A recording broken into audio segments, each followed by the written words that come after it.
Hey guys, episode 10 review here. Uh, Nurses don't perform surgery. Sorry. Um, Look, the Claire Temple of the Marvel Universe, the comic books, fantastic. I hate starting off with a complaint, but right in the beginning of this episode, man. What do you call it? Claire Temple in the comic books was a doctor. She was an actual doctor, fully. She was equal with Dr. Burstein. Dr. Burstein may have been more of an experimental doctor, but she was right up there, and yeah, no problems there. This Claire Temple in the Marvel Cinematic Universe, she is not a doctor, she's a nurse. Now, if they would have started off right as a doctor like she was in the comics, I don't have a problem with this.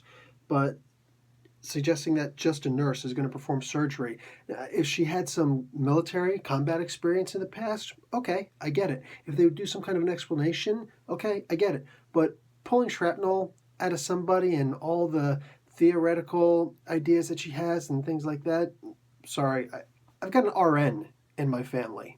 And yeah, no, conversations are quite clear. No. So I like the idea that she's a prodigy. In here, she could have been a prodigy in the comics too, without it really being touched on. But like the thing is, I don't know.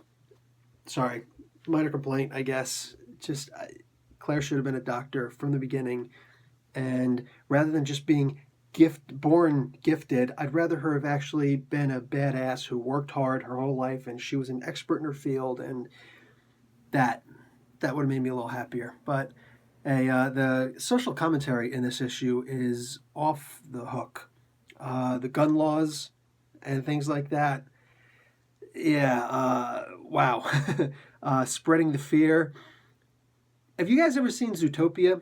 I highly recommend this Disney movie. This is also Disney. Um, but yeah, Zootopia, man. Towards the very end, Mare Fairweather. I got kids. Shut up. And she says, Officer Hop says to her, "That's how you're gonna push your agenda through fear. It'll never work." And Mayor Fairweather says, or acting mayor, she says, "Fear always works." And a lot of social commentary in that one also. And this, since it's not a cartoon and it's on Netflix, they can push the boundaries a whole lot further, and they did. I really like where they were going with this. The idea of spreading the fear, and fear always works. Fear mongering, the people who appeal to people's fear. Again, I try not to get too political. I try not to get too social. I'm the type I check my privilege at the door. I know where I am in life, but I still have eyes. I can still observe, and I still see the way that things are in the world. And yeah, I like the idea that they're pushing this. It's so relevant to today that, yeah, fear is the way that everything in this entire world, it seems, is governed. It's always, we can't let these people win. Okay, to the side. Let's fly through this. I'm still on it. Get your Sharpton on and flip this. Again, privilege checked at the door. It's in there. Watch it. Think about it. Cops using the same tactic as the mob. I'm Italian, so mob. I always say everything is mob, gangster related. It's all mob, but here we're talking about the gangsters here in the Cottonmouth gangsters. Remember when Luke Cage a couple episodes ago was beating everybody up? So Cottonmouth sent his people out to rough up. They couldn't hurt Cage, so they start roughing up the community instead to get the community against Cage. And here it is, the cops now, many episodes later, are doing the exact same thing. And I'm not pointing to the idea that this actually happens in real life. I don't want to say that. Far be it from me. What I will say, however, is look how in the show it went full circle and it all just seems to make so much sense. Excuse me. That's fantastic story writing. More on the story writing in a moment. More than the story writing in a moment.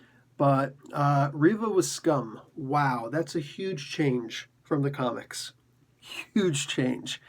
She really was scum. And like she's a psychiatrist. So, hey, I guess she wasn't in the comics. But I thought that was interesting how they really used the whole, she's a psychiatrist, she could totally mind screw him over, and she did. But the roid rage, childlike temper tantrum that Luke did afterwards, that was just weak. That was worst part of the episode. Community rally, mob mentality.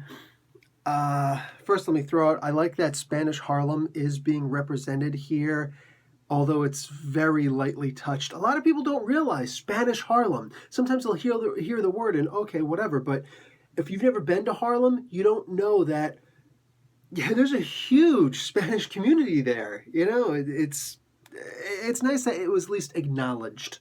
I like that. But back to the mob mentality and all that, people with a silver tongue, and Black Mariah here, I'm using the comic name, Mariah Dillard here, which is also her comic name, it's not her super villain name, is a villain. And she has a silver tongue. And I mean, when you look at some of the best villains, and I'm talking about Lex Luthor, I'm talking about Green Goblin, and specifically during the Secret Invasion storyline, and you look at Red Skull, and hey, you have the big doomsday villains who could just smash and destroy through everything, and those get, fire versus fire. That's how, those villains get beat. But when you got a hero who is your intellectual superior, or at least your intellectual equal, and he's not coming at you with fists or guns or bombs or lasers and explosions, you have to meet him the exact same way. Otherwise, you're just a bully. And those usually make the best kind of villains. Hey man, nobody doubts how much power Loki has in the Marvel Cinematic Universe, right? But it's not because he's able to zap people all over the place. And David Tennant from Jessica Jones, man, Purple Man, he wasn't tough, not by any stretch of the imagination. But those mind games and the pheromones that he released, obviously, but the mind games is what made him a dangerous opponent. And that's why it blew us all away. Trust the fighter in me. That's what Claire said. And I don't remember if that's something that was specifically quoted by Daredevil, but that sounds like a Daredevil quote through and through. And for some reason, that line just really stuck with me. I really like that. Luke Cage's father was a Tuskegee Airman. Again, the writers here, man, mwah, God bless you. The truth of Luke's background is wild, but brother, really?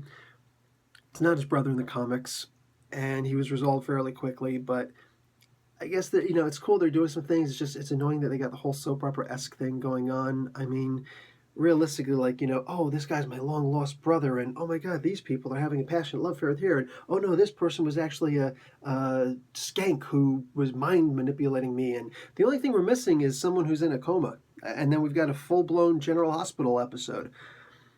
And the hate speech by Dillard, and the spin, that just comes full circle. It was amazing. Okay, this video was twice as long as all my other ones. Guys, next episode.